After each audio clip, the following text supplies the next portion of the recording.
विद्यार्थियों,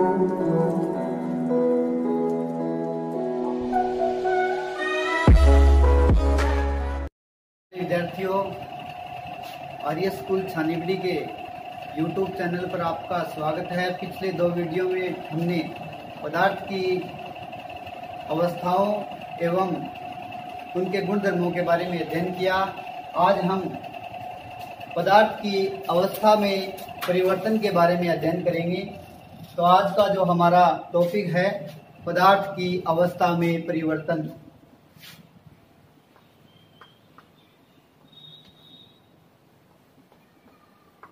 पदार्थ की अवस्था में परिवर्तन यानी कोई भी पदार्थ है, पदार्थ को हम द्रव्य के रूप में भी परिभाषित करते हैं। तो पदार्थ है जैसे ठोस, द्रव और गैस। क्या इनकी अवस्थाओं में परिवर्तन किया जा सकता है? तो ठोस है, उसे क्या द्रव में बदला जा सकता है? कोई द्रव है तो क्या उसे हम ठोस के रूप में बदल सकते हैं? या फिर कोई गैस है तो उसे द्रव में हम बदल सकते हैं? या फिर कोई भी द्रव है उसे हम ठोस में परिवर्तित कर सकते हैं? इसके लिए हमें किन वस्तुओं के द्वारा। प्यारे विद्यार्थियों, आर्य स्कूल छानीबड़ी के YouTube चैनल पर आपका स्वागत है। तो हमने पीछे की दो वीडियो में पदार्थ की अवस्थाएं एवं उनके भौतिक गुण धर्मों के बारे में अध्ययन किया। आज हम पदार्थ की अवस्था में परिवर्तन के बारे में अध्ययन करेंगे। यानी पदार्थ की अवस्थाएं जैसे ठोस,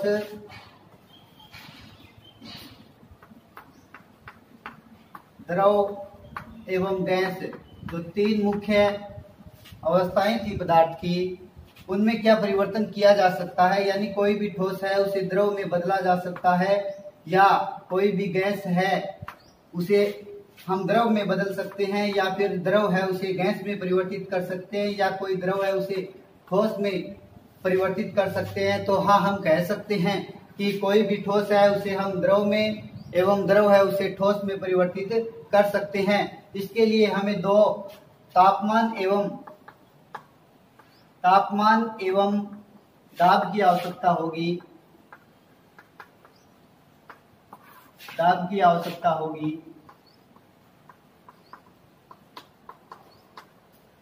यानी कोई भी ठोस है उसके तापमान में एवं दाब में परिवर्तन कर हम उसकी अवस्था को परिवर्तित कर सकते हैं। तो आज हम पदार्थ की अवस्था में परिवर्तन के तापमान के प्रभावों के बारे में अध्ययन करेंगे। समझेंगे कि तापमान में परिवर्तन करके हम पदार्थ की अवस्था को किस प्रकार परिवर्तित कर सकते हैं।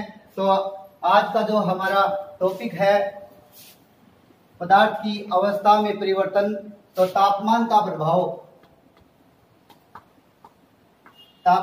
प्रभाव का अध्ययन करेंगे। यानी कोई भी ठोस है, जैसे हम लेते हैं बर्फ। कोई भी ठोस है बर्फ को यदि हम एक निश्चित तापमान पर गर्म करते हैं, यानी तापमान देते हैं, तो बर्फ है वो जल में या फिर हम कह सकते हैं द्रव में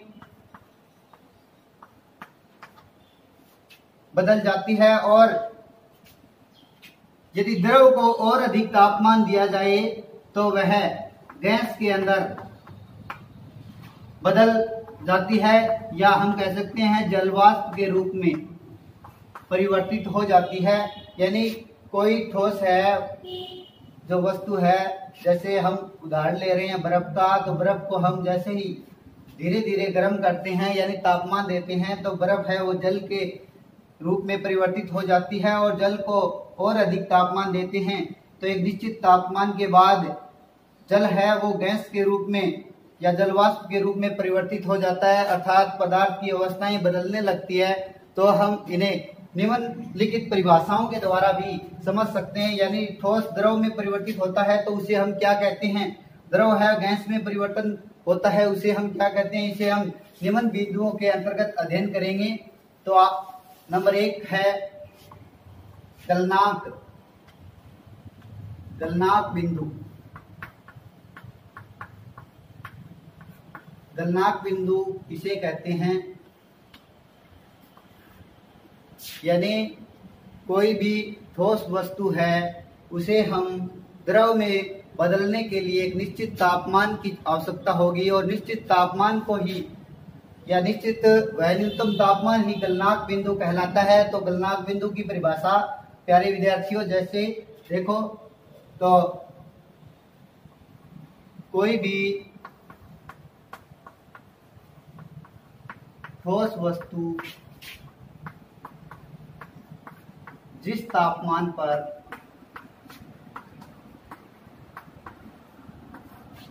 अपनी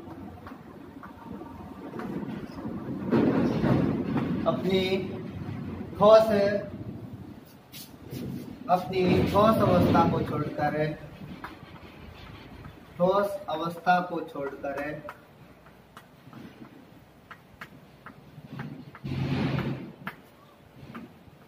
द्रव अवस्था में आता है या परिवर्तित होता है,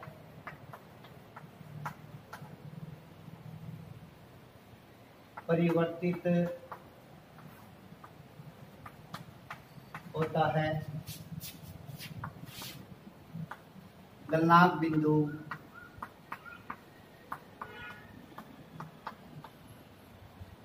कहलाता है।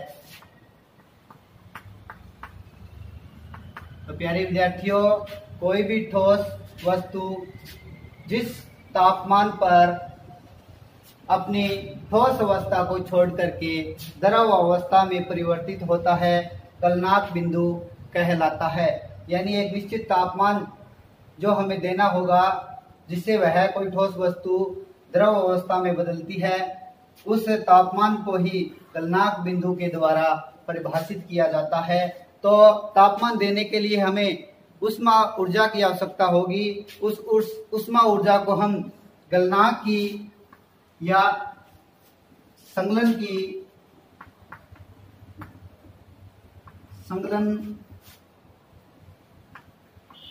प्रसुप्त उष्मा से परिभाषित करेंगे। संगलन की प्रसुप्त उष्मा, तो संगलन कहते हैं कोई भी ठोस है वो द्रव में परिवर्तित होता है, उसे हम संगलन के द्वारा परिभाषित करते हैं। यानी कोई भी ठोस है वो द्रव में बदलती है, उसे हम संगलन कहते हैं। तो संगलन की प्रसुप्त उष्मा कहेंगे वायुमंडलीय दाब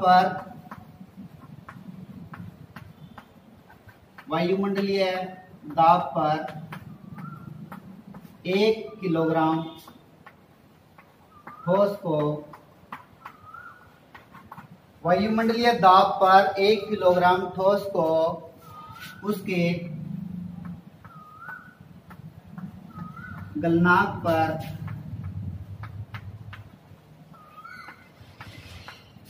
वायुमंडलीय दाब पर 1 किलोग्राम ठोस को उसके गलनांक पर द्रव में परिवर्तित होने के लिए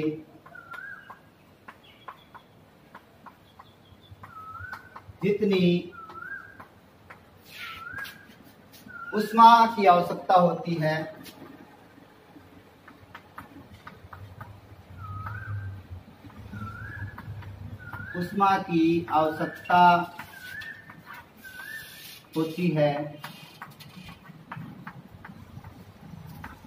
उसे हम संगलन की प्रसुप्त उष्मा से परिभाषित करते हैं।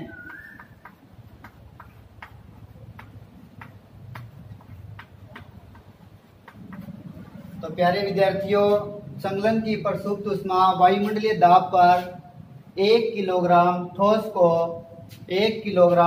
ठोस को उसके गलनांक पर द्रव में परिवर्तित होने के लिए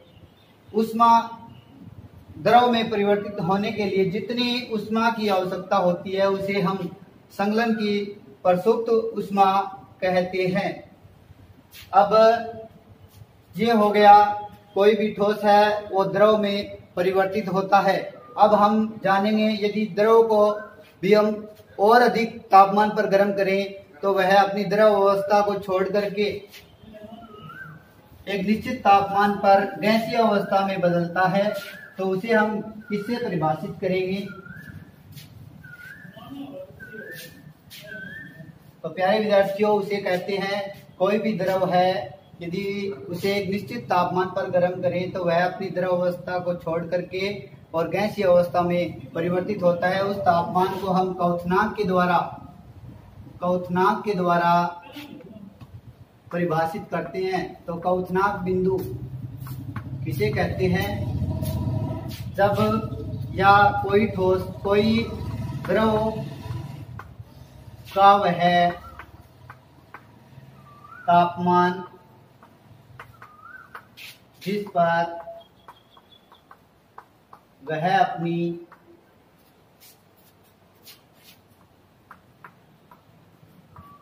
वह अपनी द्रव अवस्था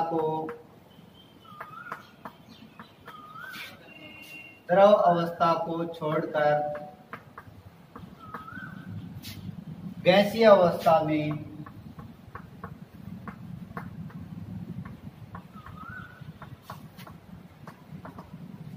परिवर्तित होता है,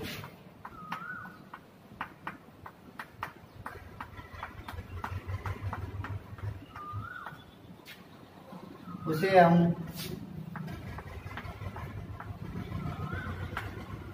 क्वथनांक बिंदु कहते हैं।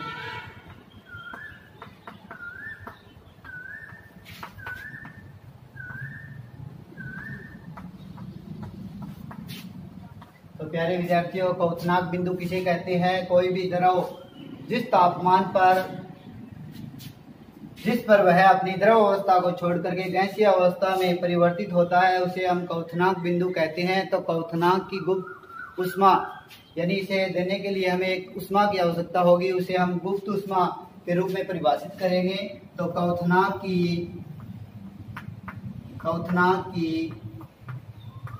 गुप्त उष्मा। तो प्यारे विद्यार्थियों, क्वथनांक की गुप्त उष्मा किसे कहते हैं? तो वायुमंडलीय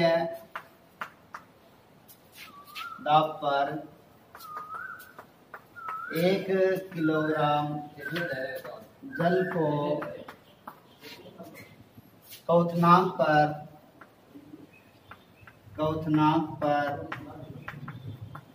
वायुमंडलीय दाब पर 1 किलोग्राम जल को क्वथनांक पर गैस या जलवाष्प के रूप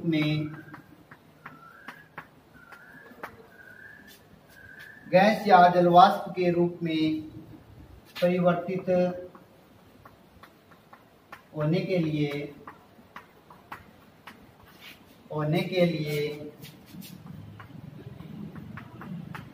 जितनी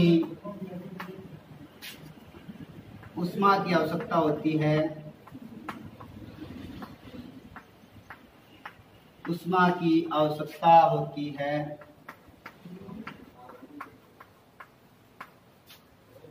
उसे हम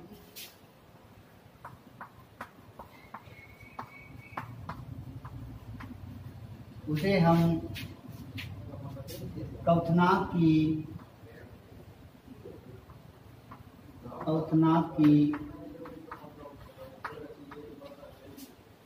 गुप्त उष्मा से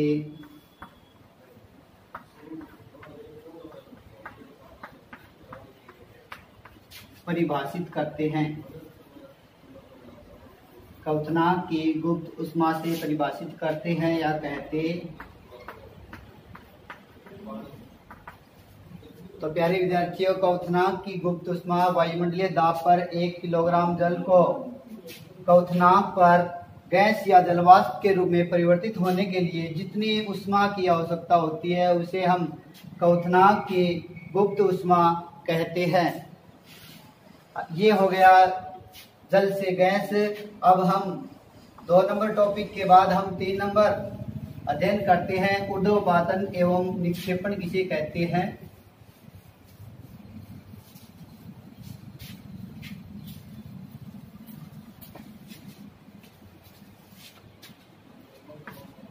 ऊर्ध्वपातन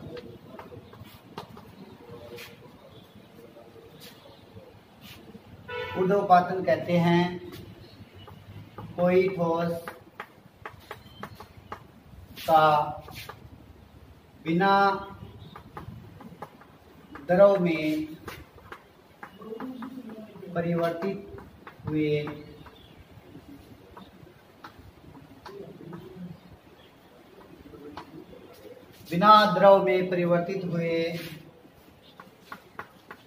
गैस में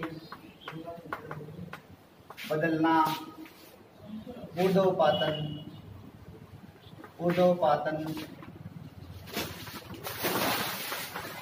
कहलाता है। ऊर्ध्वपातन यानी कोई ठोस वस्तु है बिना द्रव में परिवर्तित हुए सीधे गैसीय अवस्था में परिवर्तित हो जाती है, तो इस प्रक्रम को ऊर्ध्वपातन कहते हैं। जैसे कपूर होता है, वो बिना द्रव में परिवर्तित हुए एक निश्चित तापमान पर सीधे गैसीय अवस्था में परिवर्तित हो जाता है, उसे हम ऊर्ध्वपातन कहते हैं। यानी ठोस हो गया कपूर और वो सीधे ही द्रव अवस्था में आए बगैर गैसीय अवस्था में परिवर्तित हो जाता है, इसे हम ऊर्ध्वपातन कहते हैं। निक्षेपण किसे कहते हैं, तो निक्षेपण कहते हैं प्यारे विद्यार्थियों, कोई गैसीय पदार्थ बिना द्रव में परिवर्तित हुए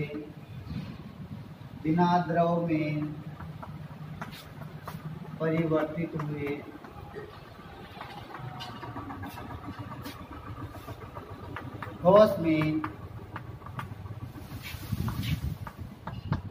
परिवर्तन को, यानी कोई गैसीय पदार्थ बिना द्रव में परिवर्तित हुए ठोस में बदलता है,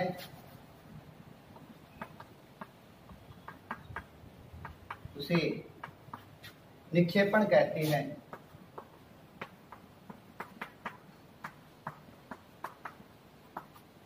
तो आज का हमारा तापमान का प्रभाव यहीं तक।